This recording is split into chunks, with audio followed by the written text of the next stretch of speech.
to school-based ERMs and also, sorry, frozen right now. Oh, sorry, and high acuity clinical outpatient. And here I am today. So apologies in advance if we have any guest appearances by my dog.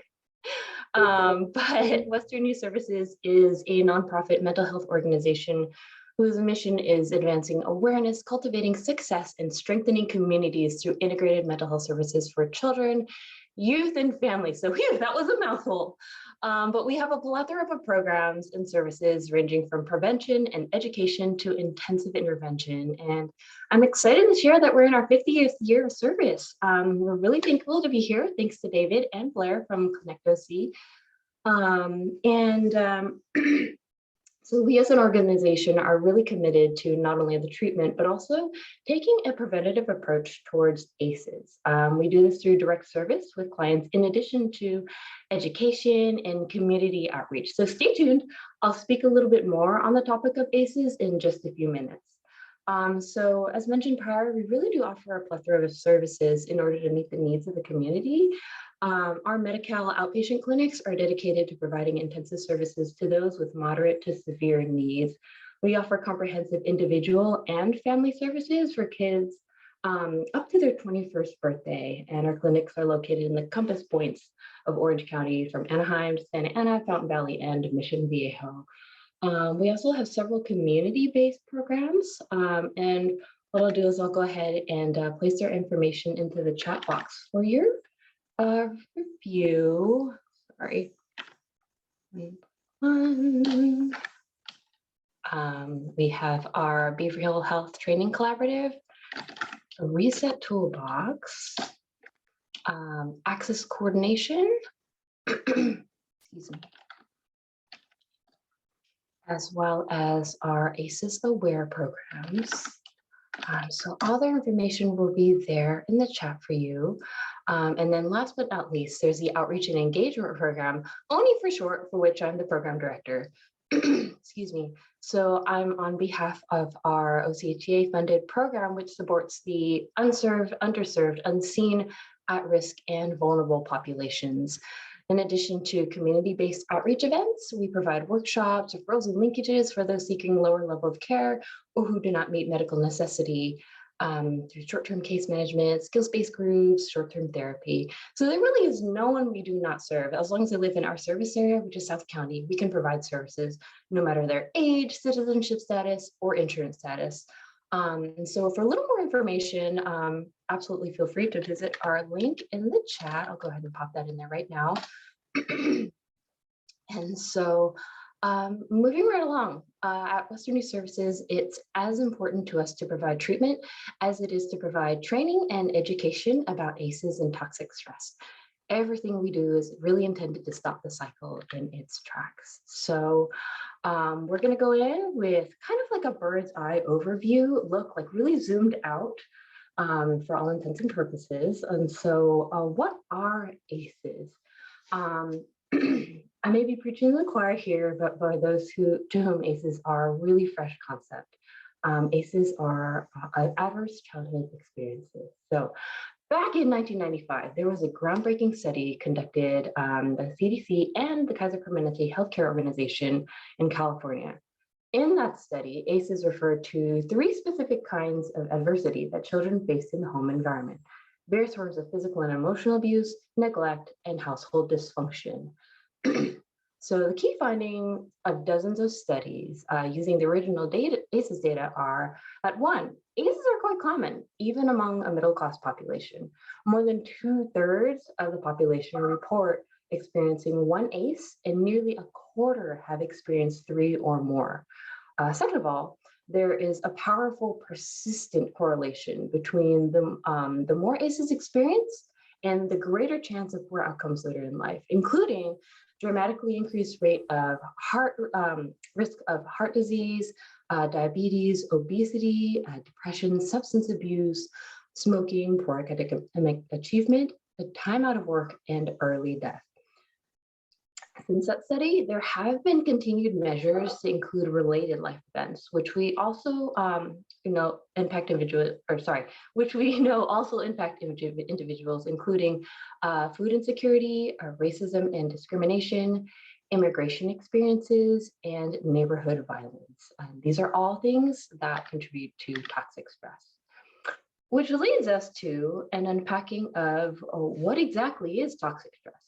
So ACEs are things that happen to us. ACEs can then turn into toxic stress, which can better be described in the categories of fight, flight, or freeze responses. So the more ACEs we have, the more likely we are to have toxic stress.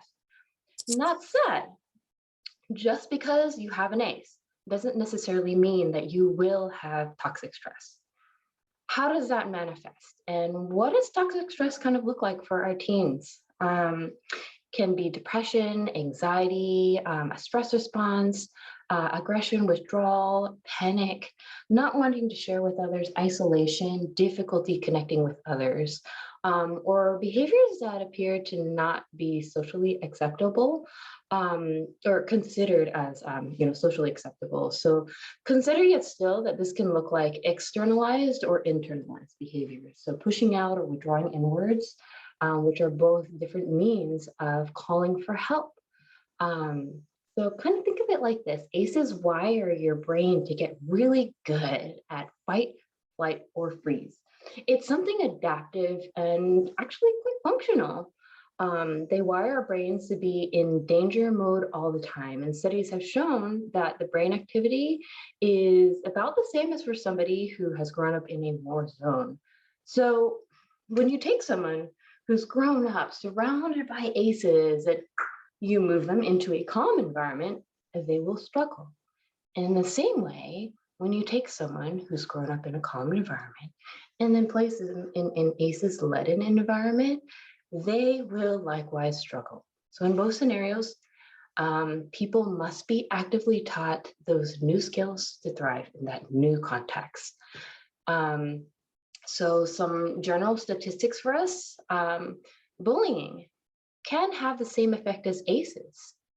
2/3 of the people that were studied have at least one ACE. So ACEs are common. Everyone has ACEs. 16% of the population from the initial study had 4 or more ACEs. And last but not least, someone with an ACEs score of 4 has almost 20 times the risk of suicide attempts versus people with 0 ACEs. So we'll zoom in a little bit and take a look at the dose-response relationship. Excuse me. So mentioned prior, the more ACEs you have, the more likely you are to experience toxic stress in spheres of health, psychological, and social. These are negative effects that can take place without intervention or buffering. So what starts out as a behavioral exacerbation may then manifest as physical ailments. For example, as mentioned prior, the more ACEs we have, the more likely we are to die of heart disease. So to wit, the ACEs themselves don't make you sick. It's the things associated with the ACEs that are what can lead to challenges with coping down the road. And by proxy, negative effects in health, psychological, and social realms. So it can start with an overactive alert system. So once again, that fight, flight, or freeze, that's your limbic and endocrine system, which, a faster heart rate, not coping well because, one didn't learn how to cope, eating poorly, drinking, and then one's overall health might be worse due to lower income and less access to healthcare. So in a nutshell, the impact is really felt and dealt in multiple spheres. And that's where we, as providers, as caring individuals, as the helpers, can step in. We can provide that aforementioned buffering. We can help people cope by helping them regulate their emotions. We can help people get connected with others to help them. And we can help people get integrated with community in a new way. So that kind of begs the question, what can we do and what exactly does that look like? Above all else, I think it's so important to have compassion.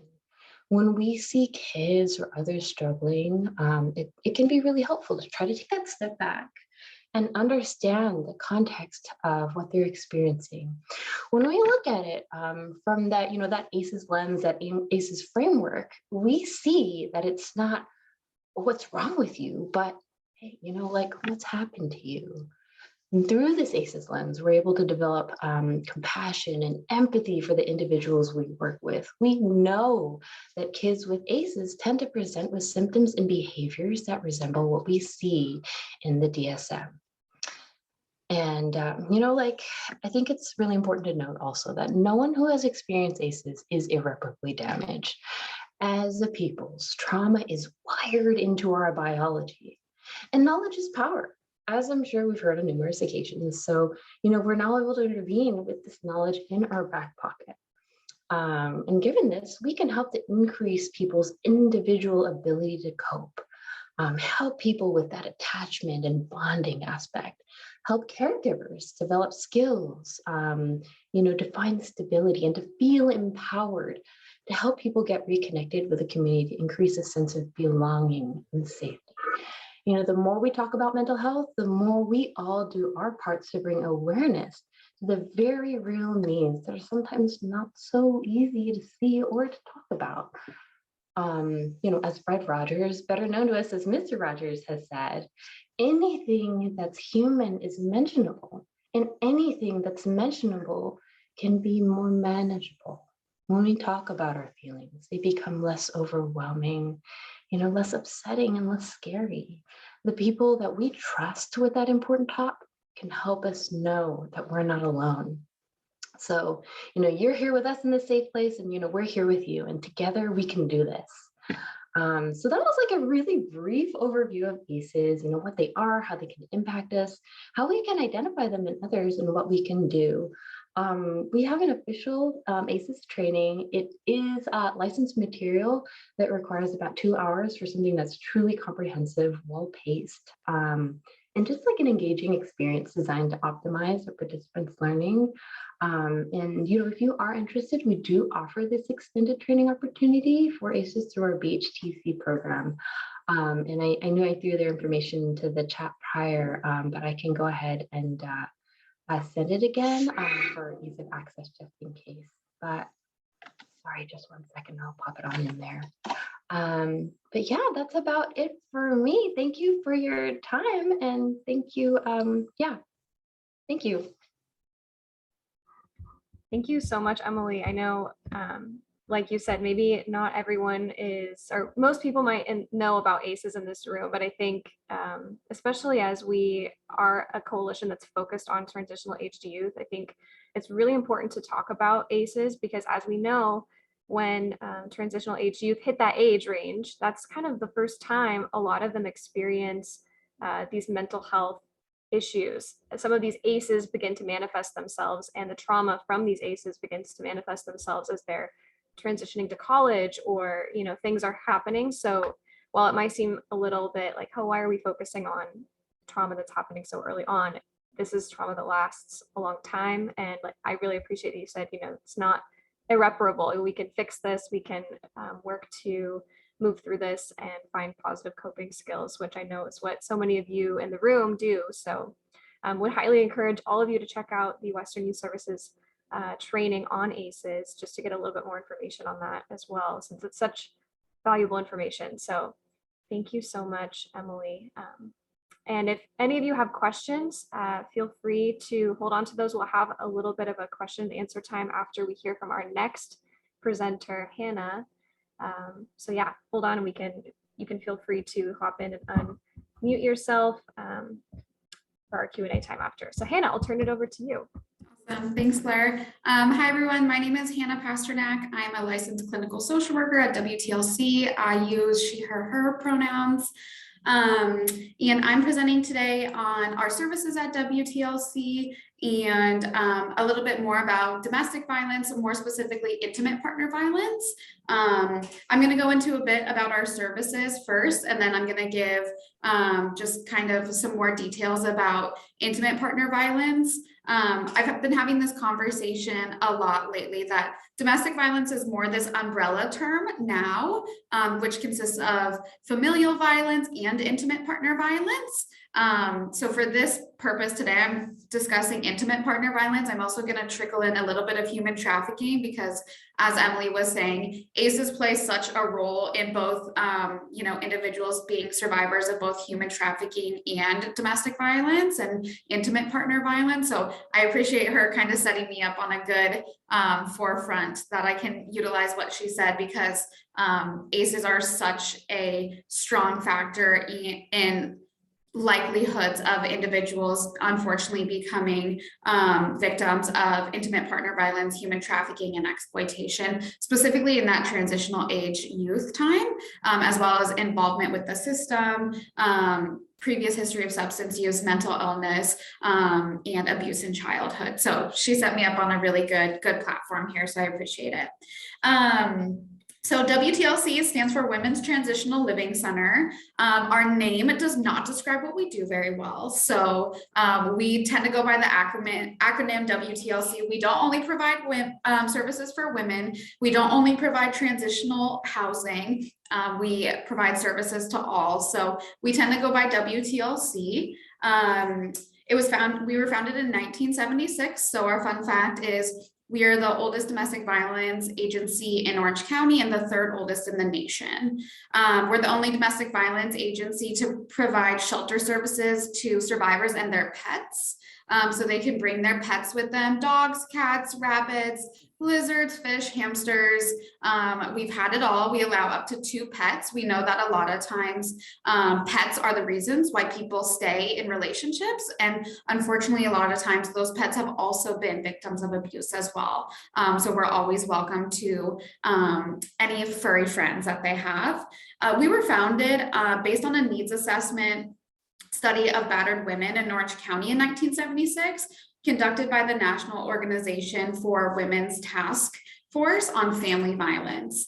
Our mission is, we have a vision of ending the cycle of violence and exploitation, and our mission is to help individuals and families escape the depths of domestic violence and exploitation. Also, as of about 4 years ago, we've started providing services to those who have caused harm. So what we would previously call batterers or abusers. We like to use person first language. So we provide individual counseling services to people who have caused harm, court mandated or not court mandated. We also provide supervised visitation, so they can have their supervised visitation as mandated by the courts here at our center. We also do safe drop-offs and exchanges as well. And they are also welcome to attend any of our personal empowerment and parenting classes. So we believe that to truly end the cycle of violence, we can't just work on the aftermath. We really have to work on the prevention side as well to tackle it from both ends. So that is also something unique about us. We're committed to providing quality services for healthy and safe families and communities. Our shelter and all of our programs, we accept anyone of any background: men, women, transgender individuals, children, even adult children can come in with their parents, as well as older teenage males, whereas a lot of domestic violence shelters don't allow older teenage males, children, and pets. We provide services to all of those above. We're very flexible. Our goal is to meet people where they're at. So our goal is to break down any barriers. We will go out in the community. We can meet people at their homes if it is safe. We can meet them at community centers, family resource centers, other shelter programs, other programs in general. And we support survivors through a survivor-driven and a trauma-informed model of care, empowering participants to remain self-determined while focusing on their safety as well. So safety is our #1 priority. I like to say they're in the driver's seat. We're like either in the passenger seat or we're kind of co-piloting from the back seat, but they're always in the driver's seat. So we have a handful of programs: bridge housing, which consists of our emergency housing program. We also have an emergency motel program where they can stay the night, whether they're transitioning or it's too late in the day to bring them into our shelter, as well as we have transitional housing. So we're actually working on building an entirely new transitional housing house that will house up to 24 survivors for 24 months, all free of charge. All of our services are free of charge. We don't take insurance. We don't take Medi-Cal. We don't need any insurance documentation. We don't need someone to have a social security number. We also have legal services. Our legal advocates are not attorneys or lawyers, but they can provide legal support in the way of providing information, most commonly about restraining orders, child custody, divorce, and immigration. They can also provide lease break letters, which the California state law can provide domestic violence advocates to provide a lease break letter, and landlords or management companies are required to appease that. And then we also have community outreach and prevention education. Those are our awesome people who provide the personal empowerment program and the parenting classes. We're currently using the PPP program. And we're using the PEP 10-week curriculum as well. Our counseling services, we provide both individual and group counseling services. I am the clinical services manager, and so I supervise all of our clinicians. We have group counseling. We have a group every single day at 4 o'clock. I'm going to drop the PDF in the chat right now. Give me 1 second.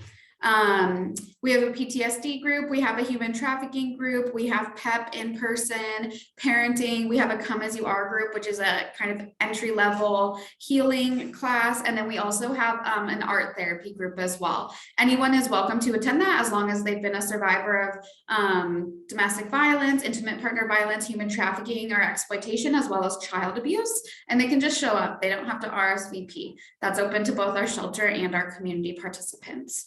Also, all of our clinicians are trained in EMDR and are open to utilizing it, and it's free of charge. That's something really hard to find out there, EMDR that is free. We do have a bit of a wait list right now, but we do really try to prioritize those that we get from community partners because we want to ensure that relationship, and we know sometimes that time of motivation is short-lived. So we try to prioritize our friends there as well. I'm trying to, let me go through, see if I missed anything. We do have an immigration department, so our immigration team can help filing with U visas and T visas, VAWA, and things like that, and they will support them throughout that entire lengthy process. So we have clients up to 4, 5, 6 years because it is taking a really long time for those visas to be processed. Let's see. We also have a focus on both human trafficking and elder and dependent adult abuse. So if you have any clients that meet that, we have special programs for them as well. And so our goal is just to provide comprehensive services to all survivors of trafficking, abuse, and exploitation. And we have a lot of different programs that work with them on that. We work as a team-based approach, and we have case managers. And so our goal really is to work collaboratively to meet the needs of the client in that way. We provide services to all clients, no matter their geographical area. So they can come from LA, OC, San Diego. We have survivors come from out of state all the time. So they can come from anywhere. I'm going to shift a little bit now onto some of the dynamics of intimate partner violence. I'm going to read some definitions and then go through some of the types of abuse and maybe some of the warning signs that you may be able to see within some of your clients potentially. Like I was saying, the transitional age youth are at an increased likelihood to experience these things, especially the higher their ACEs score is. So that's why it's really important to just keep an extra close eye on it. Also to consider that, you know, those who witness or experience domestic violence in their childhood are at a greater likelihood of experiencing that in adulthood as well. So we also would like to you know, just keep the whole family in mind. Intimate partner violence is something that is so intergenerational and is passed down from one generation to another. So we don't often see it come out of thin air all of a sudden. So we really like to look at the family lineage in that way. So the definition for us, intimate partner violence refers to behavior by an intimate partner or an ex-partner that causes physical, sexual, or psychological harm, including physical aggression, sexual coercion, psychological abuse, and controlling behaviors. So that's the definition from the World Health Organization. So domestic violence is really a range of behaviors used to establish and exert power and control. So those are kind of like the key words when it comes to intimate partner violence: power and control by one intimate partner over the other. It's a pattern of assaultive and coercive behavior as well that adults or adolescents use against their current or former intimate partners as well. So it's not something that only affects those who are 18 and above. We see this a lot in teen dating relationships. And I hear a lot of parents saying, well, I will know if my child is in this situation. But some of the key components with intimate partner violence, and especially teen dating violence, is there's a lot of shame and guilt connected to it. So as much as we think we know our children and our family members, this is something that unfortunately still very much happens behind closed doors. And that is something that we're trying to break by bringing more awareness to domestic violence and human trafficking, that this isn't just something that needs to happen behind closed doors, that you don't need to speak about, and open up the platform to have more of these conversations. So some of the dynamics: power and control, the love, hope, and denial, extremely high highs and low lows. A lot of turmoil when it comes to these relationships. And there's a lot of different aspects that play a role in why don't people leave, right? Like that is the golden question. Why don't they leave? Why do they stay? They know it's bad. There's a lot of love there, or what they interpret as love as well. When children are involved, that significantly complicates the situation. Potentially, they don't want to have child protective services involved, or deal with having to go to court or custody arrangements, or they worry about leaving their children with this person because maybe they're worried that they will abuse their children, or they're worried about being deported and not being able to see their children. There's a lot of fear, right? Both physically and psychologically that comes in with this. And a lot of times there's a lot of codependency that goes on to it. So people don't know sometimes how to disconnect their lives in that way. There is a cycle of violence. So there is this calm, or what we would consider like just neutral phase. And this doesn't last for a long time. And as the cycle goes on, the time periods in between of the calm and the honeymoon phase, they get a lot shorter. So we have that honeymoon phase first, where after an abusive incident, there's this makeup time. Flowers, teddy bears, chocolates, I love you, this won't happen again, a lot of promises, a lot of gifts. It's also called the hearts and flowers phase. And then this calm period where that person who caused harm maybe acts like nothing has happened. There's some reconciliation going on, making up. There's a lot of sexual intimacy during this time. And then it becomes this tension building time where you can kind of feel like you're walking on eggshells. They maybe are starting to get angry at minor incidences. Communication breaks down. It feels like everything is an argument. And then there's this explosion phase, where the abuse occurs. So it could be physical, sexual, verbal, emotional, could be economic, spiritual. And unfortunately, as abuse goes on, those periods of reconciliation, the honeymoon, and the calm phase shorten, and that tension building and abuse phase really grows in that way. So we know that this is a cycle. Also, I think a statistic important to know is it tends to take survivors 7 to 9 times to leave an abusive relationship and stay away. So if we're thinking about that conceptually, and it's the first or second time they're trying to leave, We really want to provide support to those individuals and also not make our support and our services contingent on them staying away from that partner. That is a way that we can significantly push away our clients, and they're going to fall off the face of the earth, because that's a lot of pressure for them, especially our transitional age youth, where they need our support so much. We want to make sure that we have boundaries, of course, with our clients and our survivors, but also let them know I will be here when you need anything. And then the most common tool that is used to kind of decipher domestic violence is the power and control wheel. So let me see if I can drop this in the chat.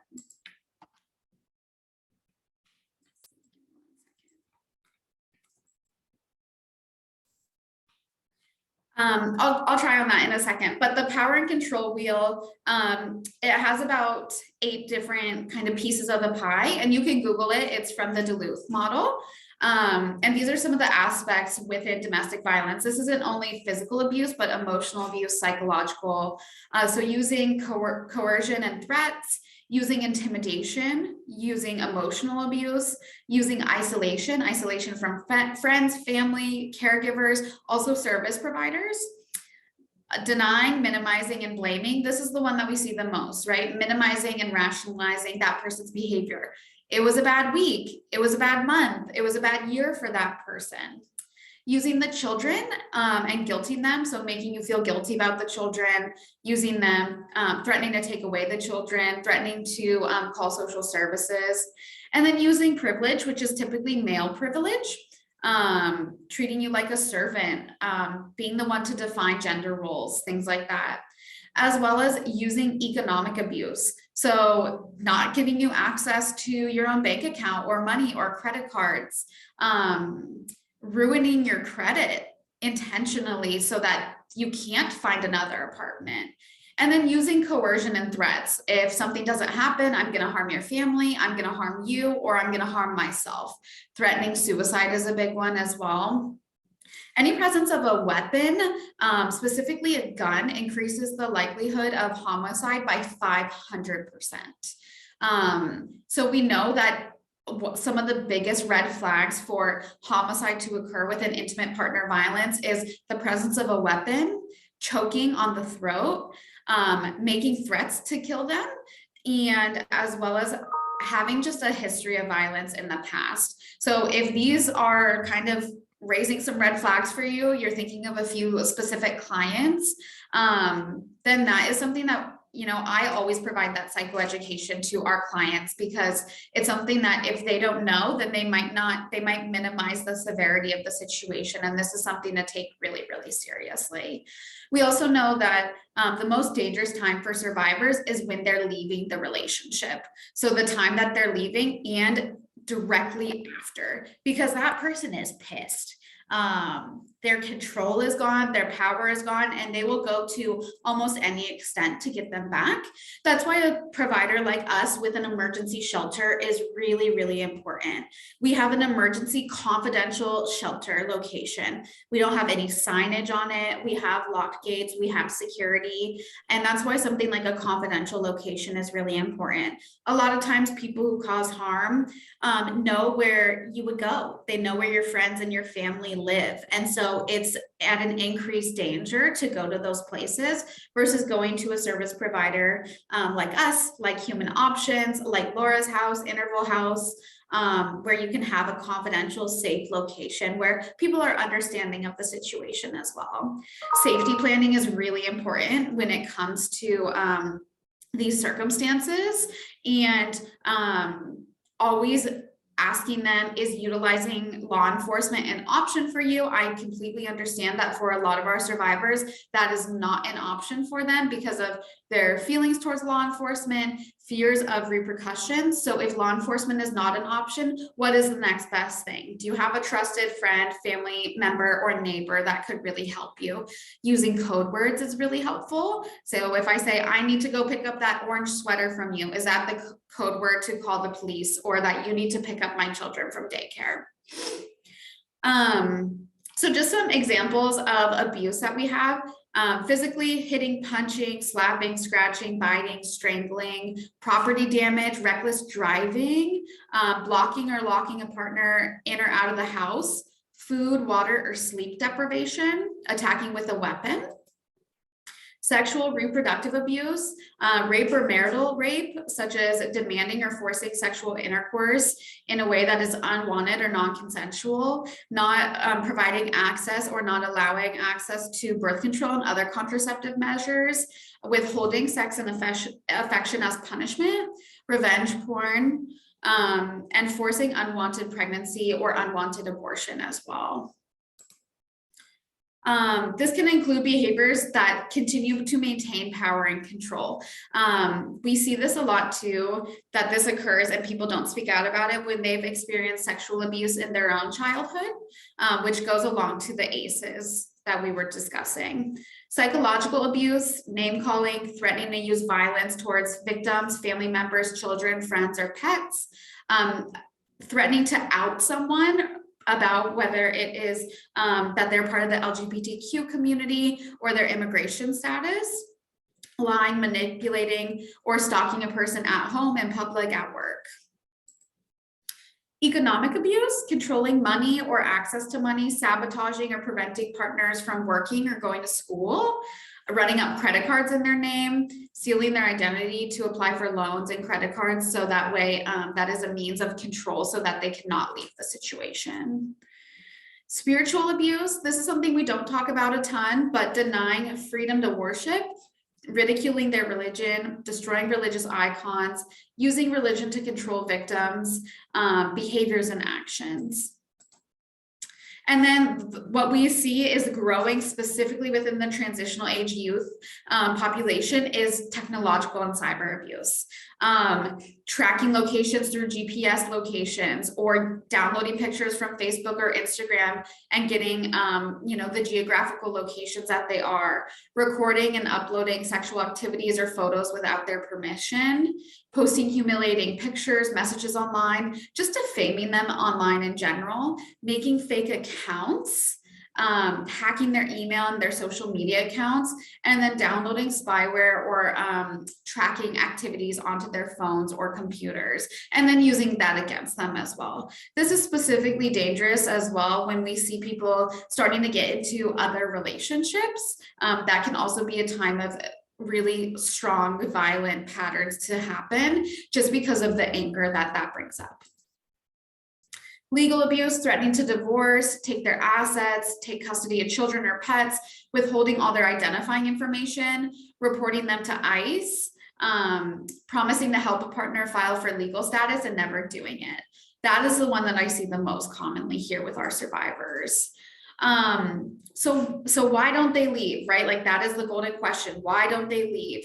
They've often adapted strategies to maximize their safety and that of their children. And that kind of goes along with what Emily was saying, that fight, flight, freeze. And what we don't often talk about is the appease section of it, of appeasing the behavior just purely to survive.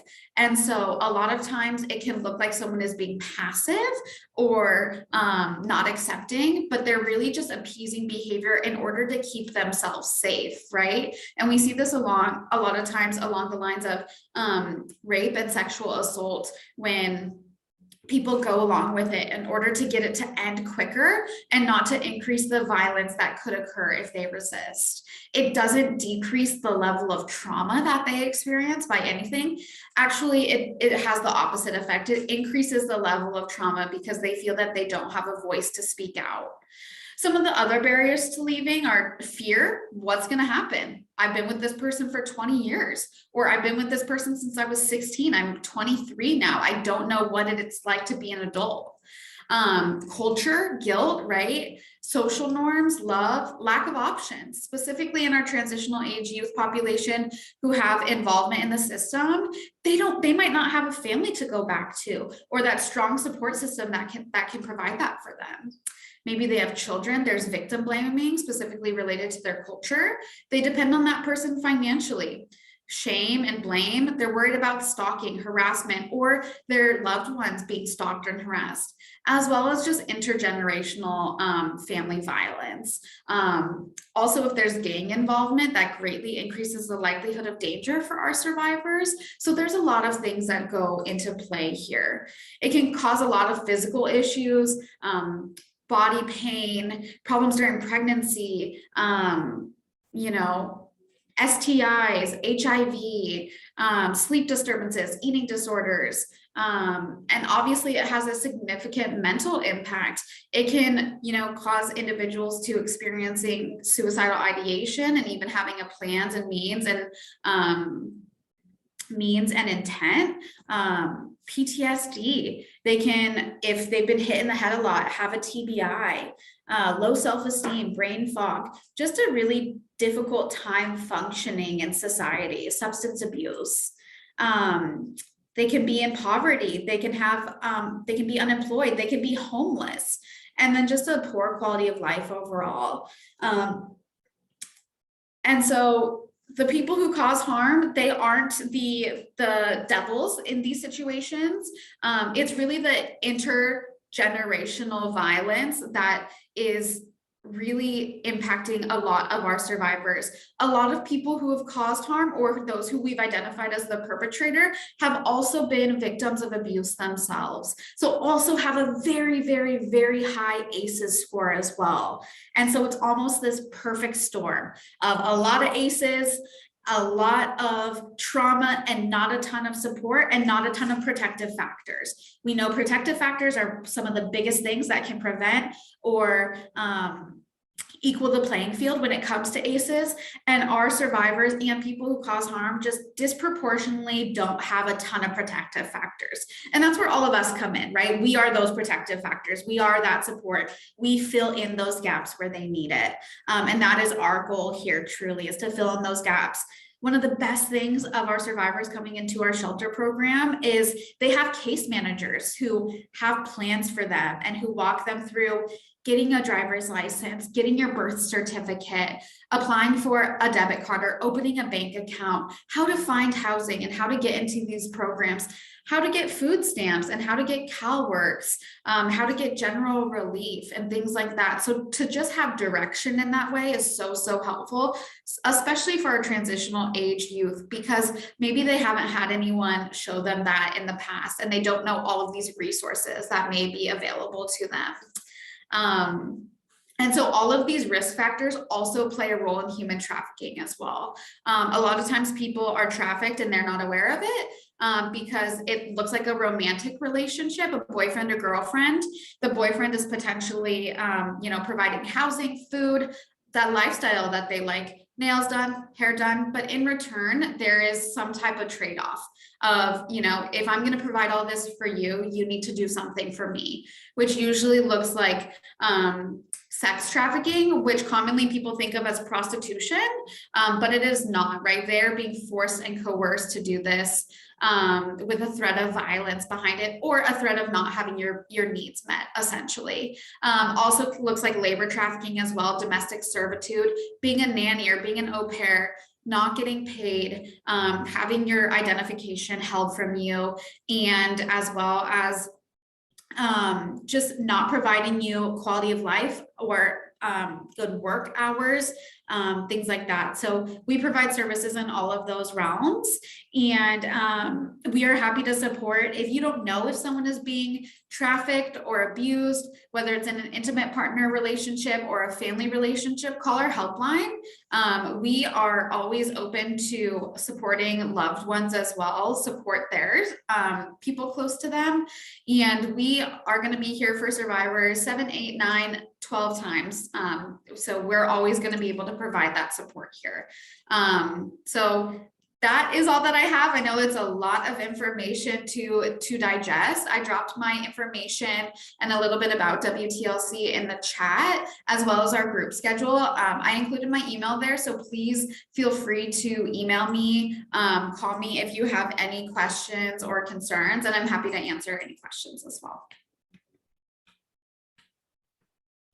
Thank you so much, Hannah, for sharing those resources with us and just want to say a big thank you to WTLC for offering all of those amazing services. So many amazing services, and just really appreciate you taking the time to share. I want to open it up to our audience right now, to our members. Are there any questions that you have?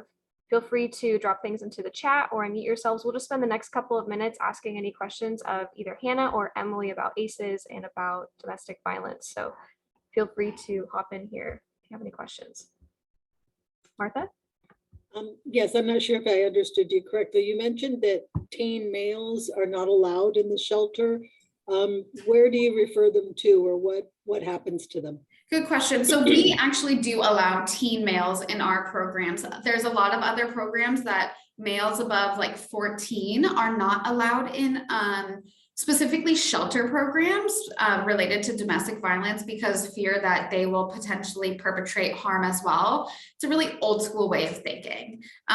So you're welcome to refer them to us. And if we can't support, we always will provide any referrals if we are full with our shelter that we know that can provide services to those teenage boys as well.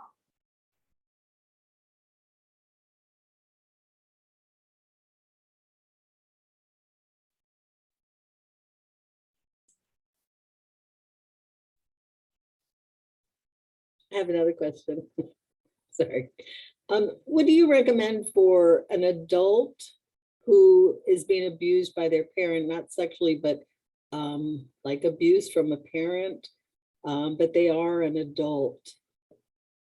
Yeah, absolutely. So that's what we would consider familial violence. If they're currently living in the home with them, there's also opportunities to get restraining orders, but they can, you know, being an adult it's still the same psychological effect that you know, being a child would have. So all of our services are open for adults and children. I would recommend, I think the first place to start, and I know a lot of you would probably agree, is counseling services, to understand the dynamics going on and to understand their options when it comes to things. Also learning the personal empowerment program that we provide is super, super helpful. And it's super helpful to know just about the dynamics of domestic violence. I think the more that we learn about it, the more we can react and respond. I'd like to ask a question. If, let's say there's a 14 or 15-year-old, or I'll call it an underage, under 18, and can they reach out to you? In other words, the area of parental control is a question for me. I mean, they can go to you, and can you help them? Can you help the minor? Yeah, absolutely. We do a lot of work with our minors. So I'm sure a lot of you are familiar, but in the state of California, minors can consent to their own mental health treatment if they're over the age of 12. Best practice is to get signature from parents. But in our situation, if the parent is potentially people who've caused harm to them or the people who are abusing them, then we can bypass that if there's a good ethical reason of why receiving parental consent would actually cause more harm to the child potentially at home. So you can absolutely refer them to us. We provide counseling services right now in person or virtually. We can also go out into a community as well that can come out and meet them where they are, meet them at school, meet them at a community center. Want to reference the chat here because we got a couple questions there as well. So I got one from Adriana. Do you provide in-service training awareness to clinics? And I'll open that up to both Hannah and Emily. Yeah, we absolutely do. Our prevention department typically does, but I'm also available to do any types of training specific to any clinical topics. I'm a licensed clinical social worker, and so you can contact me. My email is there, and I'm happy to set anything up. And same for Western Youth Services. We offer a variety of in-person or virtual trainings, and so reach out to us. We have just list upon list of different topics. So let us know what you need. We're happy to help. Another question from the chat is, can you provide shelter services to homeless women experiencing intimate partner violence? And are you limited to Orange County, or can you assist women from other counties as well? I know Hannah, you touched on it a little bit. Yeah, so we provide our shelter services to anyone, whether they are homeless or housed, anyone experiencing intimate partner violence who needs to actively flee a situation. We provide services to women and men and children and adults in all counties, so they can come here. Our shelter is located in Fullerton, so they'd have to come here. But we have people come from Riverside County all the time, San Bernardino, LA, we get a lot of. We actually recommend that people don't receive shelter services in the city that they're residing in, just to give a little bit of buffer room and to keep them safe. So if someone is living in Fullerton right now, we recommend that there's 4 big domestic violence shelters in Orange County: us, WTLC, Human Options, Laura's House, and Interval House. So if someone's living in Fullerton, I'd probably send them to Human Options or Laura's House in South County, and vice versa. So we all work really collaboratively in that way.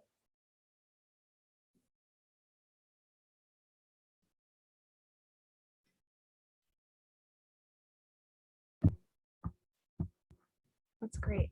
Thank you. Any further questions before we move on? I want to make sure I give another opportunity.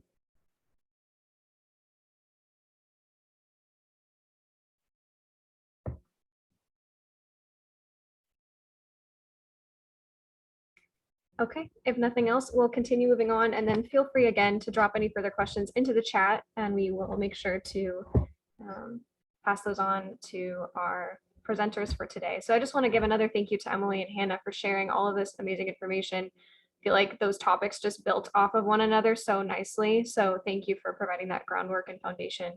And thank you for the amazing services that you provide as well. So again, I just want to direct everyone to the chat where they shared information, their websites, and all of that. And also, again, Nicole was unable to join us from Waymakers, but the Waymakers Sexual Assault Victim Services, you can Google that. I can drop the link in the chat in a little bit as well. Just want to direct you over to those as well. If any of your clients or any of your friends or anyone you know is suffering from sexual assault and things like that. So on the topic of sexual assault, we actually have the privilege of being able to show a directing change video this morning from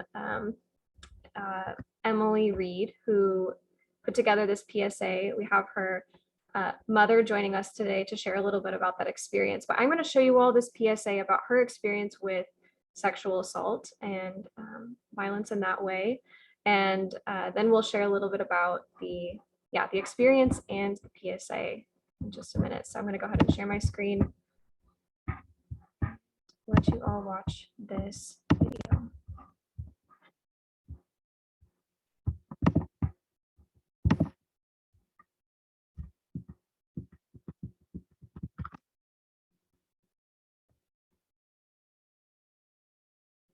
Authorities respond to a report of childhood sexual abuse every 9 minutes. Many perpetrators are in positions of trust. 93% of children sexually assaulted know their abuser. Childhood sexual abuse is a major cause of suicide, depression, and mental health disorders. See the warning signs. If someone shares they have been sexually abused, believe them. I am a survivor with a mental health diagnosis. We chose to speak up. The DA prosecuted my case.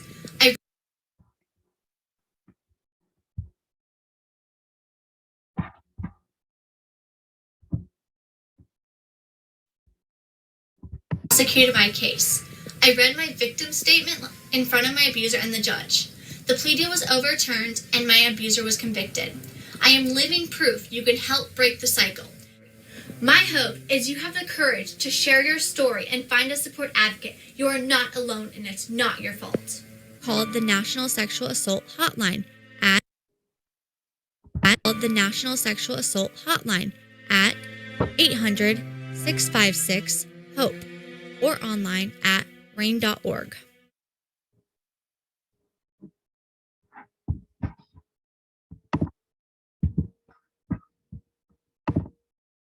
I apologize for the buffering there.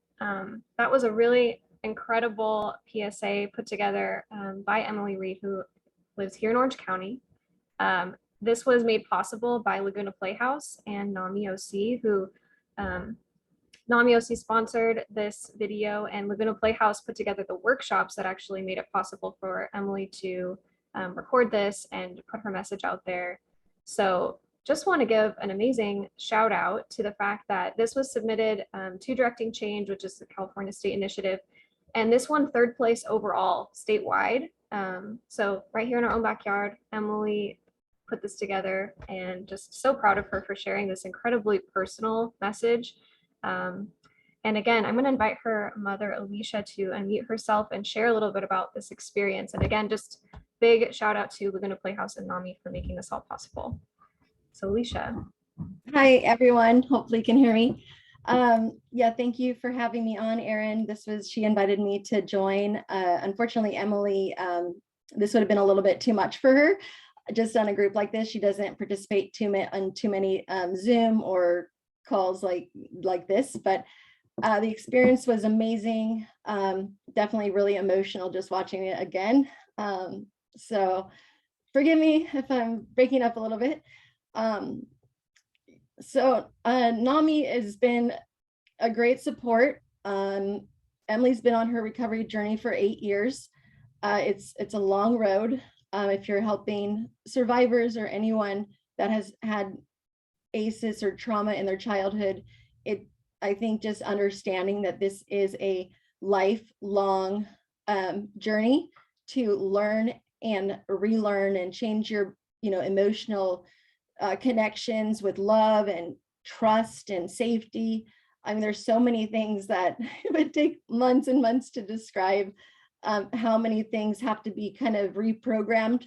And again, Emily's been, in recovery. She's has a treatment, we call it her home treatment team, which involves me, her medical doctor that provides medication, and then she has 2 different therapists that work with her, and then she has an equine therapist. So it is a team approach for Emily. She was abused for 10 years in early childhood from the age of 7 to 17.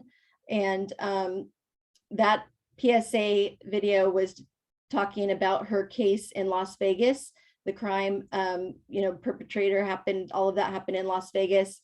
And so we did have, miraculously, the judge overturned a plea deal and did sentence this person to 5 to 15 years in prison.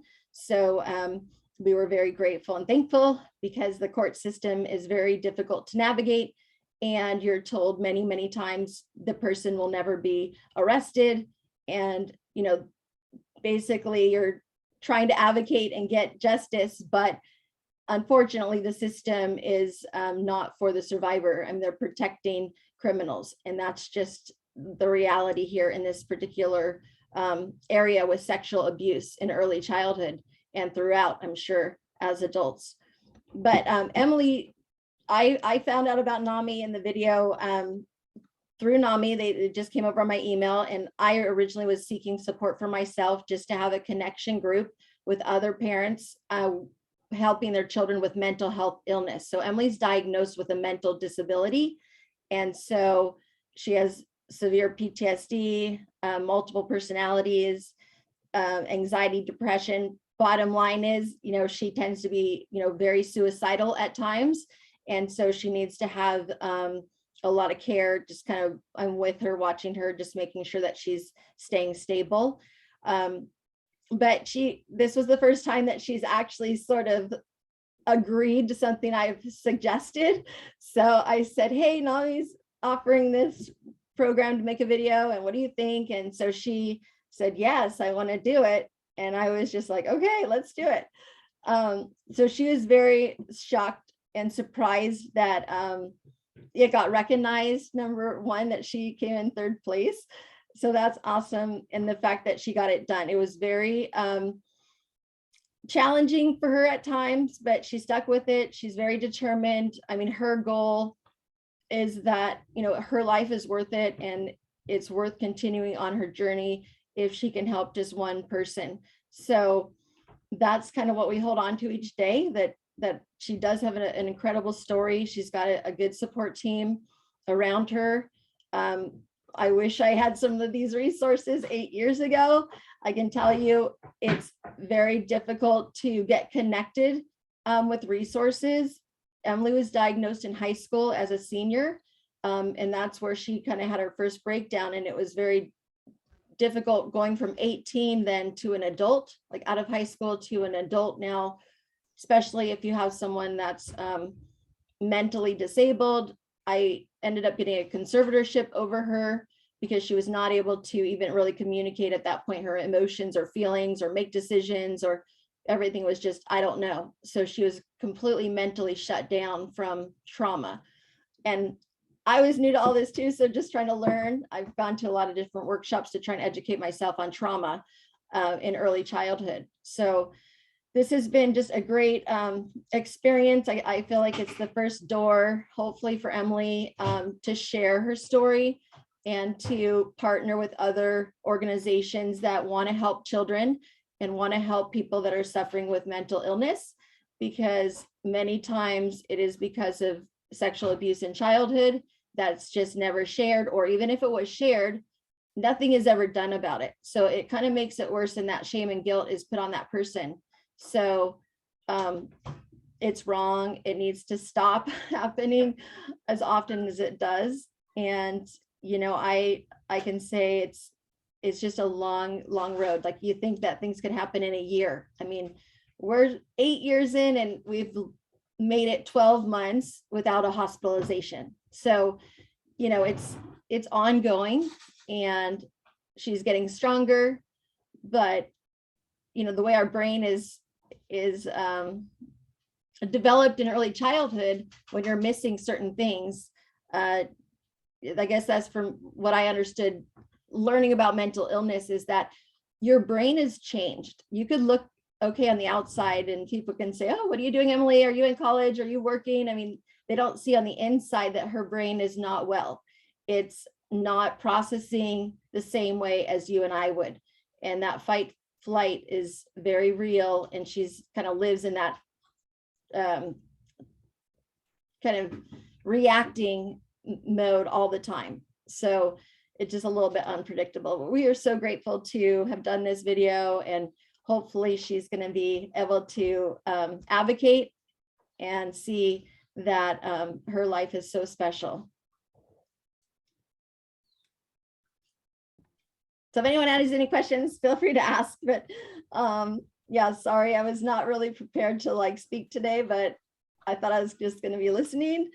And yeah, it's a pretty emotional journey for me as her mom. And, you know, alongside of her, I'm just a student of her, trying to learn and educate, just like all of you, how to support her in her recovery, so that she's, you know, she's now 25, but emotionally, mentally, I would say she's still very young, like 7 or 8 years old.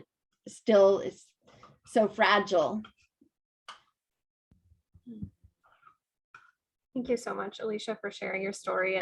And yes, I totally did put you on the spot this morning, but I so appreciate you taking the time, because I think what you shared is so impactful. So again, if anyone has any questions for Alicia, we can drop those in the chat. And yeah, just a thank you again to Laguna Playhouse, who facilitated these workshops to make it possible for Emily to share her story, and for NAMI in supporting that as well. Two wonderful organizations. I mean, I guess I do have a question. I mean, again, this was in Las Vegas, this case, but, you know, as a mom of a young person, I mean, I noticed Emily, you know, was kind of disassociating from, you know, her classes in school in between first and second grade. So stopped reading, writing, you know, medically. I went to the different doctors, and they said, you know, she was eventually diagnosed with like an unspecified learning disability so she had an IEP in school, and this was in, you know, 5th grade by the time I finally got somewhere with the school system. But what would it look like to put a program in the school system that can identify some of these ACEs, or kind of mental, like we have a hearing test, we have a vision test, and then I'm being sent to a doctor, but we're not testing or seeing how our kids are doing mentally, emotionally, how they're connecting or relating or able to process or answer questions, and then allowing them to be pulled out to like art therapy or to where you could really see what's going on in the home, or give that the child the ability to learn how to regulate emotions or deal with emotions or voice what's happening to help in the recovery. So I don't know that we have anything like that here in California. I mean, there's definitely nothing like that in Las Vegas, but how would we go about putting something like that where in the school system to have an emotionally mental supportive testing or something there in the school system in early childhood, like 1st to 5th grade? Yeah, that is a big question, a really important question. And I know that a lot of different county initiatives are working on that. So we're focused on transitional aged youth, but there's also a group of providers that's working on a similar initiative, but for K through 12. So that's like CARS RP and OCDE and different things like that. So but I would encourage, if anyone, I know there are a lot of clinicians in the room today, if anyone has any information to answer that question, if you wouldn't mind throwing that in the chat as well, just so maybe Alicia, we could support you a little bit more in that, finding that answer. But there are some initiatives in Orange County, and we can drop some more resources in our follow-up email to this, in addition to in the chat. But thank you again so much for sharing. Thank you for inviting me, and thank you for sharing her video. And she did win 3rd place in the state. So there will be an awards presentation. I think that's happening in May. So it's coming up, but we're very excited and Emily's ecstatic. Yes, that is so wonderful. She's so brave, and it was an amazing PSA. So thank you so much. Dr. Stout, I'm putting you on the spot, but you shared this resource in the chat that I was hoping you might just quickly share about, if you have a minute, about the Talk About Abuse to Liberate Kids. Absolutely, sure. Talk is a program that was founded here in Orange County by someone named Diane Cranley. And before she wrote the book on best practices to prevent child abuse, child sexual abuse in particular, she wasn't as busy, so she would come to my class every semester at Cal State Fullerton, and she put together this online training that will knock your socks off. I'm pretty confident to say that it's probably better than any training any of you have ever been in on this topic. The challenge for me on this topic is that the go-to approach in America here seems to be, when I go out and talk about child sexual abuse, people say, it's okay, Dr. Stout, don't worry. We've talked to our daughter, and if someone touches her, she knows to come and tell us. And that's really the go-to approach, which for me is very frustrating because that means the kid got molested. Diane's approach teaches concrete steps that all of us can take to actually keep kids safe and significantly reduce the likelihood of kids ever being sexually abused if you follow her best practices. I think the first training is 90 minutes, and it's just incredibly impactful.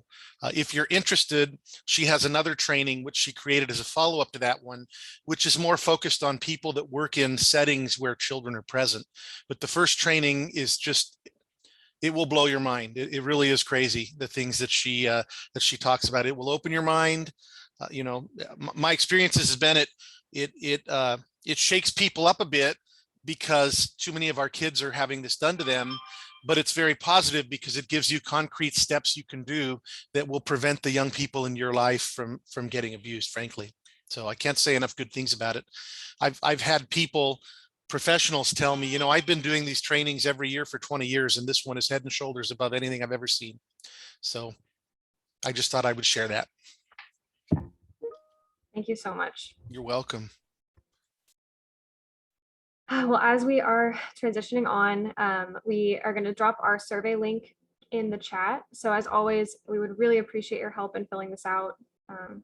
Again, I don't have to say this, I'm preaching to the choir here, but you all know how important surveys are in the work that we do. So just want to thank you in advance for filling this out. So we'll reference that there.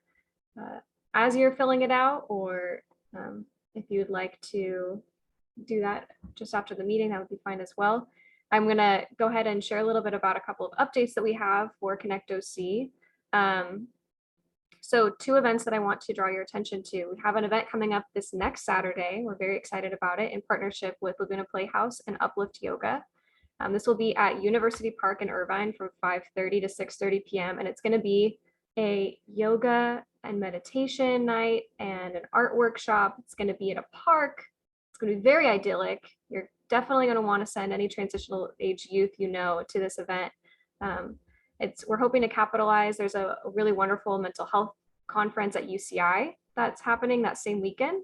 So we're hoping to just have folks come join us after the conference is done on Saturday night and enjoy a nice evening outside in the fresh air, doing some yoga and experiencing some wonderful activities that help with our mental health. So we will be sharing about community mental health resources as well. So would love to just put that out for any transitional age youth that you know to attend. So we'll post that flyer. We'll send that out in their follow-up email as well, so you all can share that with your networks, and we appreciate that.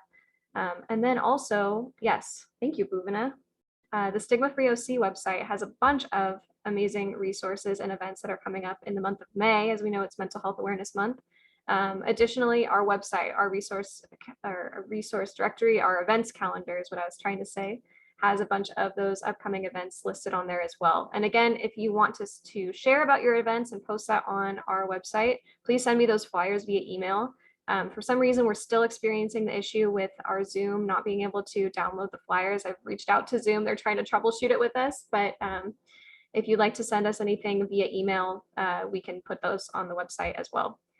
And then the last event that I want to share quickly is that we are working on an event in partnership with ULOC on student athletes and mental health. So again, we did an event on this last year, and if you've all seen the news recently, there's a lot of activity in this area, particularly around suicide among student athletes. So we are doing an event in partnership with them that's going to be talking about this on May 25th, and would love to invite you all there. So we'll post more information about that in our follow-up email as well.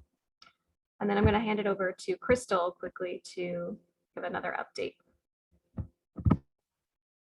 Yeah, thanks, Blair. I just wanted to give you all an update on our ConnectOC website resource directory. So many of you I know on here have submitted your agency to be listed in that resource directory. So thank you for doing that. What I want to kind of offer you now is we've done some updates to the site, and we now have a more expansive ability to list out the actual services that you're providing directly to the TAE population on that site. So if your agency is already listed in there, what we're asking you to do is, if you want to list out more specifics about what you're actually providing to the population. I know many of you are offering a variety of different things, from therapy, counseling, to groups and different workshops, that kind of stuff.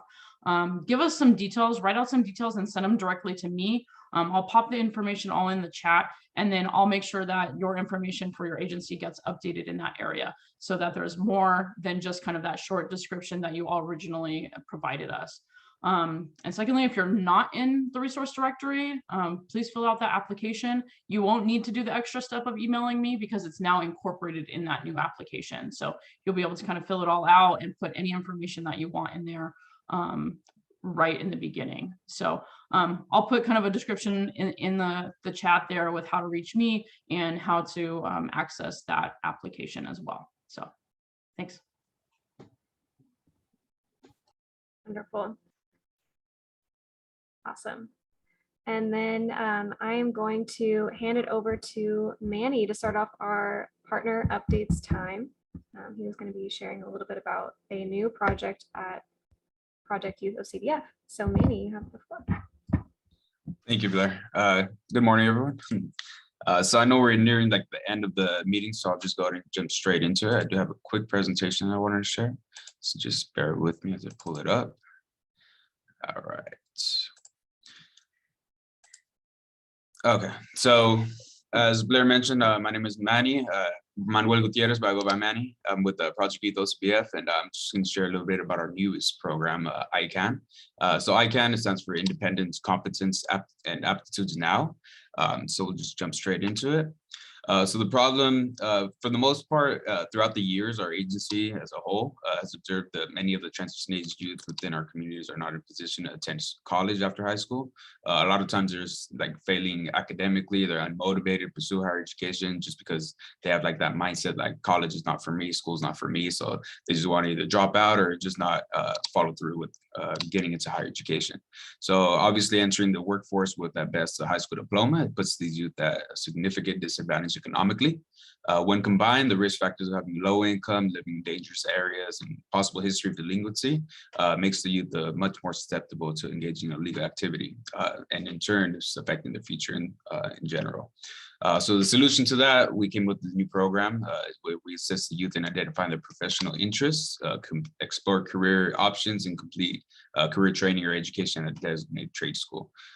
So we also tie into different community colleges and different vocational programs and free services out there that give that hands-on training to help these youth develop some new skills so they can actually have a good job in the future. So why career training? Obviously, there's a lot of vocational skills that are high in demand today.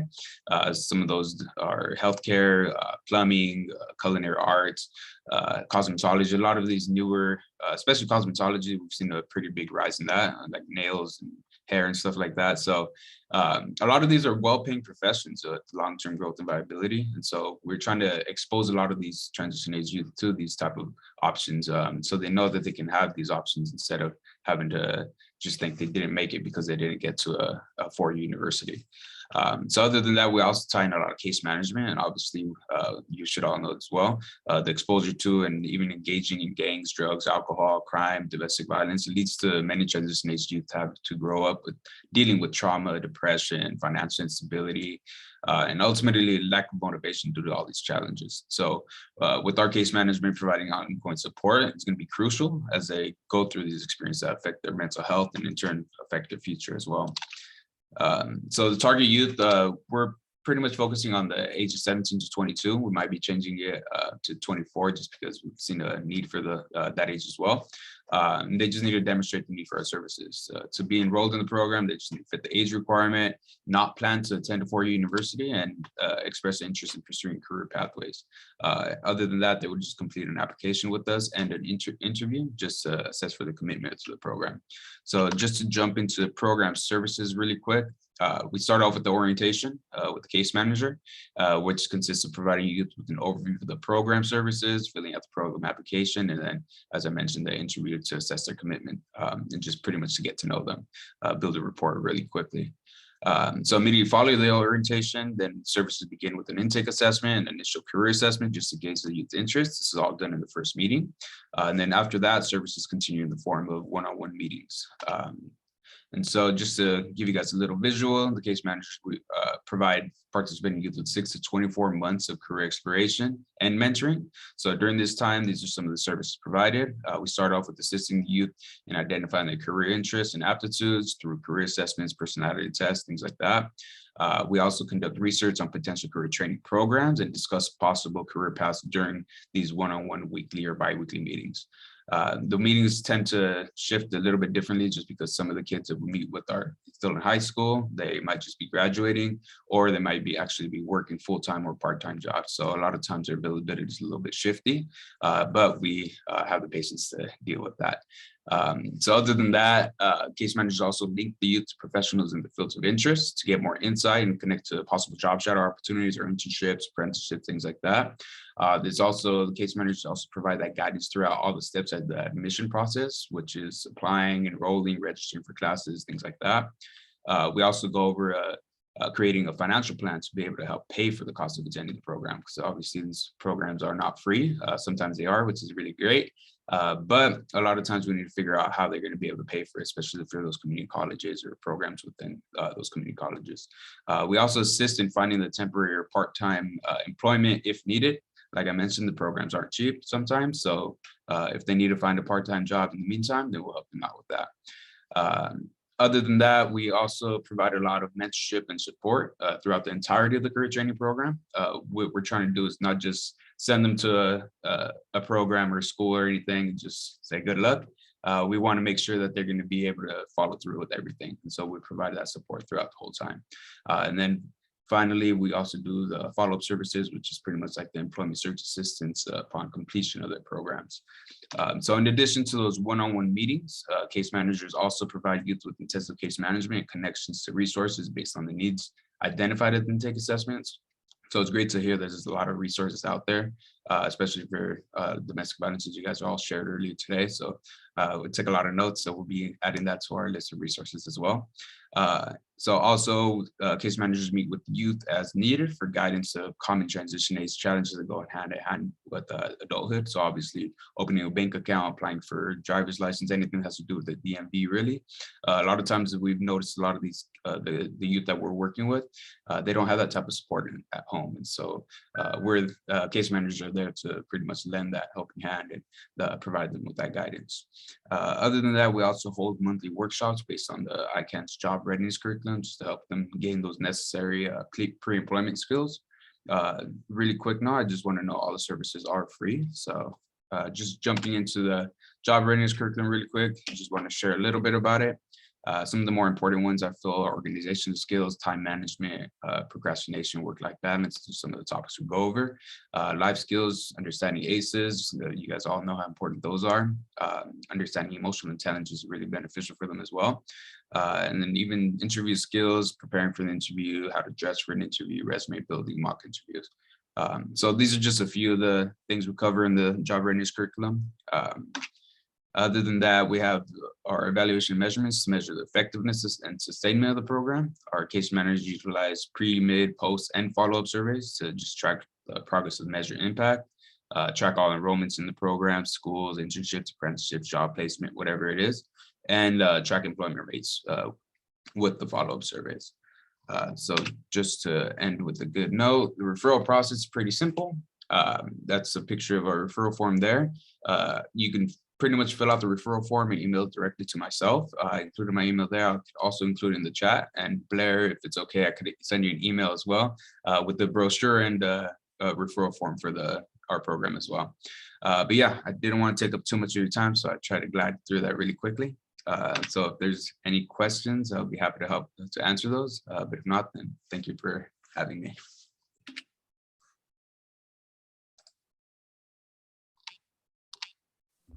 Thank you so much for sharing. It's a really wonderful program. I'm so excited about it. And just again, in line with our conversation today on domestic violence, on ACEs and all of these things, it just fits in so well because a lot of times, you know, the fear of the unknown, like Hannah, you were mentioning, is a reason people can stay, but this is an opportunity for some support and structure, maybe taking away some of that fear. So thank you so much for this amazing program. And thank you in advance for dropping your info in the chat. Thank you. Yes, wonderful. Well, now I'd like to open it up to all of you. I know, again, May is our month, Mental Health Awareness Month. What's going on? What activities, programs are you hosting, and what can we help promote?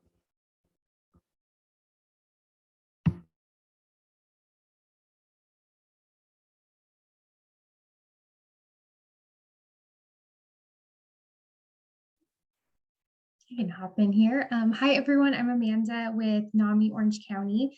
I am one of the TAE program coordinators here. So one of the biggest things we have going for the month of May is our homework half times that we're going to be doing. These are really just there to encourage our students to, you know, schedule in those breaks while they're studying for finals, help give them some moments to de-stress because it is a very high anxiety month for them. So we'll be doing like 15-minute self-care activities to help them, you know, just kind of take that mindful break, reset themselves. So starting next week on Monday, we have a how to make a self-care plan so they can take the tools to implement self-care into their daily routines. And then on Wednesday, we have a caffeine break. So we're going to be showing them how to make some really easy like lattes and tea lattes just to give them that energy boost. Who doesn't love coffee? We've got a bunch of other really fun ones planned for the whole month. They'll be every Monday and Wednesday at noon. And then afterwards, we'll be sharing the recordings. So if they can't make it at noon, they can always check them out afterwards and take part in that. I'll drop the flyers for that in the chat as well as email them to you, Blair. Otherwise, for the month on May 18th, we have an honest hour scheduled. We're going to be exploring anxiety versus stress. So kind of where those differences lie, what are some of the symptoms for both, how much stress is healthy, and then when does it get non-healthy. So we've got that one that will be on Zoom. And then on May 19th, we have an Ending the Silence presentation that we are doing with one of our TAE presenters. So she'll be sharing her personal journey with generalized anxiety and where her journey has taken her now. So that'll be on May 19th. I'll be dropping flyers in the chat for everyone. And then on May 21st, we have our in-person Wellness Olympics Day that we're going to be doing. So in a collaboration with a number of organizations, we have a bunch of self-care activities to do. So chalk walks, some, I think, jewelry making, and then we'll have some dancing as well. So we've got a number of local studios and students that are going to be sharing their passion for dance and teaching us how to do various styles like hula and hip hop. So it should be a very, very fun day. And I'll drop links for that one. You can sign up and see more information on our Eventbrite. Awesome. Thank you, guys. Thanks, Amanda. Anyone else? I can go.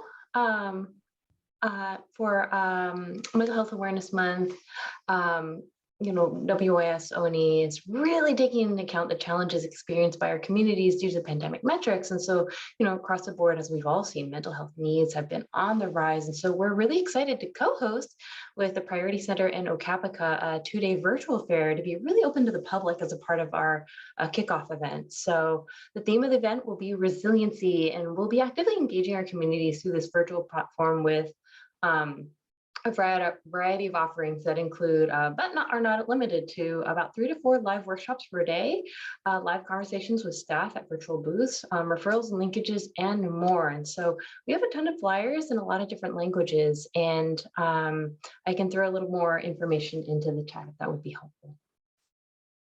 Thanks. Thanks, Emily. Wonderful, and thanks, Dwan, for that. I can go next.